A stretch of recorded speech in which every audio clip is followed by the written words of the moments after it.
20% মুসলমান বাংলাদেশে, কিন্তু আমরা শয়তানে 80% শয়তান হয়ে গেছি গা। ইসলামিক রাষ্ট্র গঠন করতে গিয়া যা যা লাগে আমরা সকলকে নিয়ে প্রস্তুত।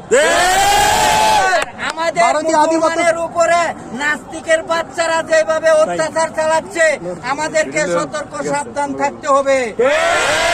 তাদেরকে যদি কৌশলে কোনো ছলছাতরির মাধ্যমে আমরা ধরতে পাই, তাহলে ঠ্যাঙ্গের দড়ি গলায় নিয়ে ছাড়বো ইনশাল্লাহ।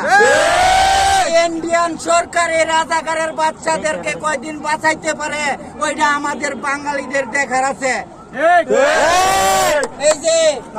ওই যে আমাদের একটা ভাই মারছে, আমি নামও জানি না, কিন্তু আমি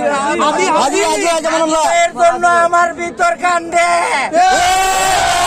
যদি কুলাঙ্কারের বাচ্চা মানুষের সন্তান হোক, আমার সামনে স্বীকারোক্তি কর, আমি এটার প্রতিহাত করে ছাড়বো ইনশাল্লাহ।